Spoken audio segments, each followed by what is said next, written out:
എല്ലാവർക്കും എൻ്റെ വിനീത പ്രണാമം. ശ്രീ വിശ്വ വാസ്തുവിദ്യ എന്ന എളിയ ചാനലിലേക്ക് നിങ്ങളെ സ്നേഹപൂർവ്വം സ്വാഗതം ചെയ്യുന്നു.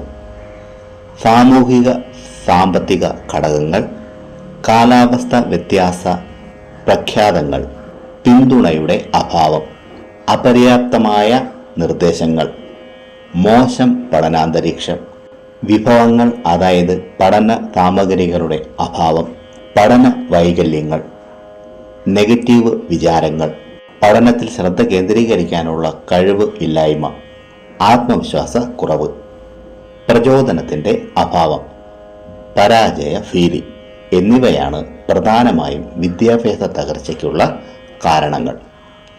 കുട്ടികളെ എത്ര മോട്ടിവേഷൻ ചെയ്താലും, അതുപോലെ എത്ര പഠന സാമഗ്രികൾ വാങ്ങിക്കൊടുത്താലും, എത്ര ട്യൂഷൻ കൊടുത്താലും കുട്ടിക്ക് പഠിക്കാൻ താല്പര്യം വരുന്നില്ല എങ്കിൽ ഭവനത്തിൽ ഇക്കാര്യങ്ങൾ ഒന്ന് ശ്രദ്ധിക്കുക.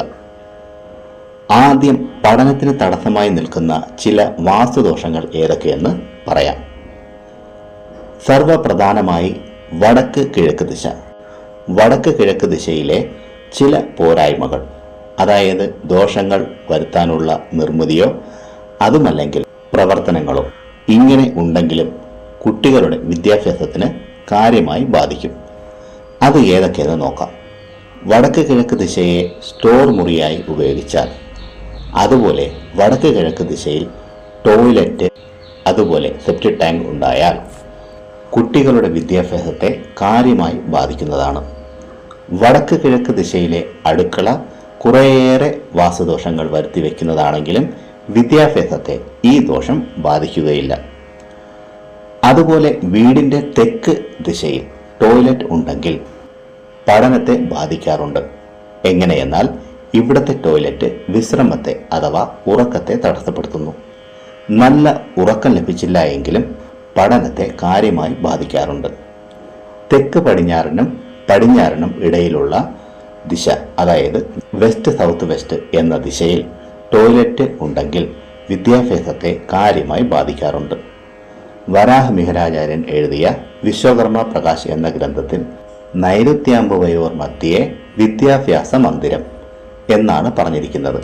നൈരുതിക്കും അതായത് തെക്ക് പടിഞ്ഞാറിനും പടിഞ്ഞാറിനും മധ്യേ അഥവാ വെസ്റ്റ് സൗത്ത് വെസ്റ്റിലാണ് വിദ്യാഭ്യാസ മന്ദിരം.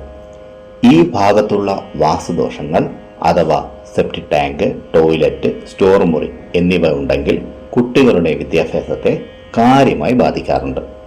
തെക്ക് പടിഞ്ഞാറ് ദിശയിലുള്ള ടോയ്ലറ്റ്, അതുപോലെ കിണർ എന്നിവ പലതരത്തിലുള്ള ദോഷങ്ങൾ വരുത്തി വയ്ക്കുമെങ്കിലും വിദ്യാഭ്യാസത്തെ ഇതും കാര്യമായി ബാധിക്കാറില്ല.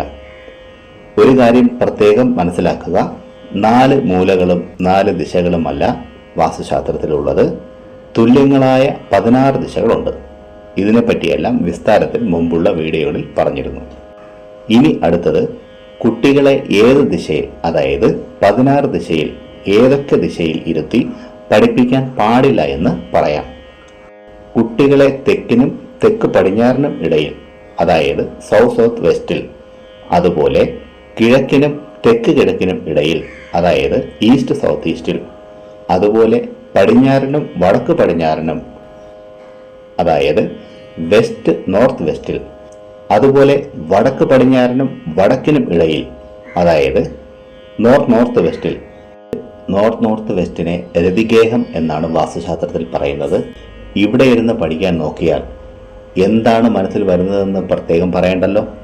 തെക്ക് ദിശയിൽ ഇരുന്നും കുട്ടികളെ പഠിക്കാൻ അനുവദിക്കരുത്. അവിടെ അവർക്ക് വിശ്രമം മാത്രമേ നടക്കുകയുള്ളൂ. 12 വയസ്സിന് മുകളിൽ പ്രായമുള്ള പെൺകുട്ടികളെ വടക്ക് കിഴക്ക് ദിശയിൽ ഇരുത്തി പഠിപ്പിക്കരുത്. ഇനി അടുത്തത്, പഠിക്കാൻ ഉത്തമമായ ദിശകൾ ഏതൊക്കെയെന്ന് പറയാം. നേരത്തെ പറഞ്ഞ തെക്ക് പടിഞ്ഞാറിനും പടിഞ്ഞാറിനും ഇടയിൽ, അതായത് വെസ്റ്റ് സൗത്ത് വെസ്റ്റിൽ ഇരുന്ന് പഠിക്കുകയാണെങ്കിൽ സരസ്വതി കടാക്ഷം കൂടുതലായി ലഭിക്കുന്നതാണ്. കൂടുതൽ കഠിനാധ്വാനം ചെയ്യാതെ തന്നെ പാഠങ്ങൾ ഹൃദ്യമാക്കാൻ ഇത് സഹായകമാകും. തെക്ക് പടിഞ്ഞാറ് ദിശയും പഠനത്തിന് അനുയോജ്യമായ ദിശയാണ്. പടിഞ്ഞാറ് ദിശയിൽ ധനകാര്യമായി ബന്ധപ്പെട്ട വിഷയങ്ങൾ പഠിക്കാൻ ഏറ്റവും പറ്റിയ ഇടമാണ്. ഇവിടെ ഇരുന്ന് പഠിക്കുന്ന കുട്ടികൾക്ക് ധനം നേടണമെന്ന് ആഗ്രഹം വളരെ കൂടുതലായിരിക്കും. വടക്ക് പടിഞ്ഞാറ് ദിശയും വടക്ക് ദിശയും പഠനത്തിന് അനുയോജ്യമായ ദിശകൾ തന്നെയാണ്. കിഴക്ക് ദിശയിൽ രാഷ്ട്രതന്ത്രം അഥവാ പൊളിറ്റിക്കൽ സയൻസ് പഠിക്കാൻ ഉത്തമമാണ്. തെക്ക് കിഴക്ക് ദിശയെയും പഠിക്കാനായി തിരഞ്ഞെടുക്കാവുന്നതാണ്. എന്നാൽ അധിക നേരം ഇവിടെ ഇരുന്ന് പഠിക്കാൻ സാധ്യമല്ല. അതുപോലെ കുട്ടികളെ വടക്ക് ദിശയിലോ ഈശാന്യ അഥവാ വടക്ക് കിഴക്ക് ദിശയിലോ കിഴക്ക് ദിശയിലോ നോക്കിയിരുന്ന് പഠിക്കാൻ പറയുക. പ്രിയരെ, ഈ അധ്യായത്തിൽ പറഞ്ഞ കാര്യങ്ങൾ നിങ്ങൾക്ക് പ്രയോജനപ്പെട്ടു എന്ന് ഞാൻ വിശ്വസിക്കുന്നു. ഇഷ്ടമായെങ്കിൽ ലൈക്ക് ചെയ്ത് എന്നെ അറിയിക്കുക. മറ്റുള്ളവർക്ക് പ്രയോജനപ്പെടുന്ന രീതിയിൽ എന്തെങ്കിലും ഉണ്ടെങ്കിൽ ഷെയർ ചെയ്യാനും ഈ ചാനലിലെ പഴയ വീഡിയോകളും കാണുക.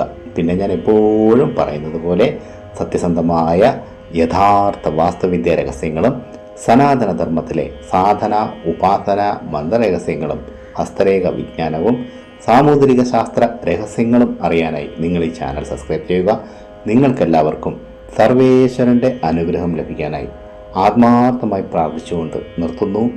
നന്ദി, നമസ്കാരം.